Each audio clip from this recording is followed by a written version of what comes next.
Vamos à leitura do texto base da questão. Escreve Locke: nem mesmo o gênio mais elevado ou o intelecto mais vasto, por mais vivo e variado que seja o seu pensamento, tem o poder de inventar ou forjar uma só ideia simples, marque isso aqui, nova no espírito, que não seja aprendida dos modos já mencionados, como também não pode a força do intelecto destruir as ideias que já existem. O domínio do homem sobre esse pequeno mundo, do seu intelecto, é mais ou menos o mesmo que ele tem sobre o grande mundo das coisas visíveis, onde seu poder, mesmo exercido com arte e habilidade, nada mais consegue além de compor e dividir os materiais que estão à disposição.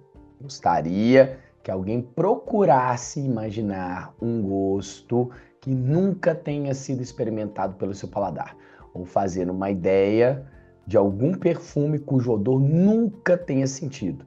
Quando puder fazê-lo, eu estarei pronto a concluir que um cego pode ter ideia das cores e um surdo as noções distintas de sons. Marque esse pedacinho muito importante. Vamos ver o comando da questão. Conteúdo da citação é o posicionamento de Locke sobre o conhecimento, caracterizado pela... Então a gente tem que saber um pouquinho sobre a noção de conhecimento de John Locke. Então John Locke, como um bom filósofo da ilha, é um empirista, ou seja, parte da ideia de que a experiência é a nossa fonte de conhecimento. Porém, quando a gente fala de empirismo, a gente tem que pensar que existem vários níveis de empirismo. O Locke pode ser considerado um empirismo mais moderado, se considerado, por exemplo, como em relação ao David Hume. O que isso quer dizer? Locke diz que a experiência é fonte, por exemplo, da nossa percepção dos objetos, vou colocar aqui, ó, externos a gente. A gente percebe com os nossos sentidos. Porém, uma coisa que tem que ficar clara também, as operações mentais que a gente faz internamente, ou seja, essas operações que incluem a reflexão, o pensamento, vou colocar aqui, ó, pensar, refletir, isso aqui também deriva da experiência, tá?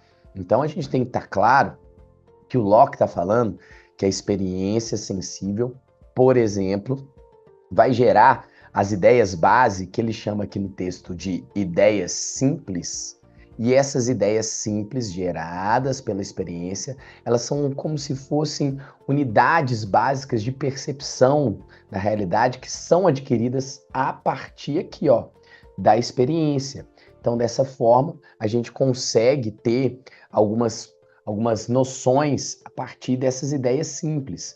O Locke também fala uma coisa que alguns outros cientistas vão classificar e pensar, que a realidade ela pode ser percebida naqueles objetos que têm qualidades primárias, que dá para usar matemática, quantificar, mensurar, e as ideias, as coisas que têm qualidades secundárias, tipo o que ele fala aqui no final da questão: cheiro, cor, odor, tudo isso são ideias simples que partem da experiência, mas está vendo? Então, como um empirista, ele considera que tanto os objetos externos, algo que são apurados pelas sensações, como aquilo que passa na nossa mente também é apurado pelas sensações. Então, a gente tem aqui claramente Locke fazendo o quê? Uma crítica às percepções racionalistas,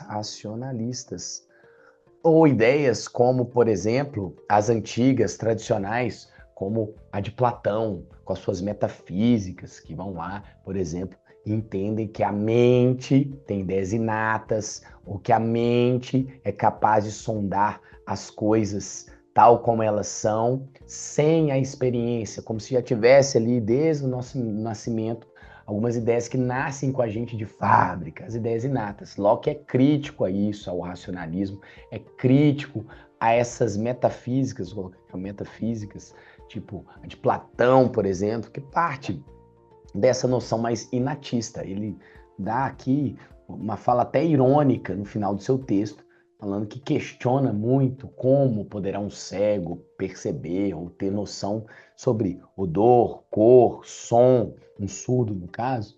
Então, ele está fazendo uma crítica voraz aqui a essas percepções da realidade que acreditam que a razão é algo separado, por si só, já tem algumas coisas básicas, estruturas que independem da experiência. Com isso, vamos julgar as alternativas e ver aqui o que está correto. Letra A, sobre o conhecimento, né, caracterizado pela defesa dos fundamentos inatos. A gente está vendo que não, né?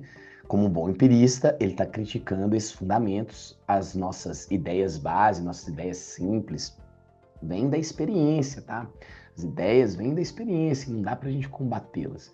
Letra B, reprovação dos princípios éticos. Então, o John Locke aqui não aborda isso no texto base, né? O foco aqui desse texto, no geral, é a origem empírica das ideias. Ele está falando disso, ó, como que as ideias são originadas empiricamente, como que isso é possível. Letra C, descrição das limitações empíricas. É o contrário, né? Ele está falando como que a partir da percepção empírica, a gente consegue perceber a realidade. Então, o foco é outro. Letra D, propagação das aplicações lógicas. Locke até um adepto, gosta da lógica, tá? Ele tem a lógica como algo relevante, mas o que está em jogo aqui é a limitação do intelecto em criar novas ideias, em pensar coisas que estão para além da experiência, tá? Ou se ter como base aquilo que está além da experiência. Então sobrou a alternativa E, que é a nossa resposta, que a gente vê censura das abstrações metafísicas. Sim, ele no final do texto aqui ele está censurando, ou seja, criticando essas abstrações que, segundo ele, têm a coragem ou entendem que podem inventar ou forjar uma ideia simples. Não, isso não é possível, segundo John Locke. Tudo vem a partir da experiência sensível. É isso, forte abraço, até mais, falou!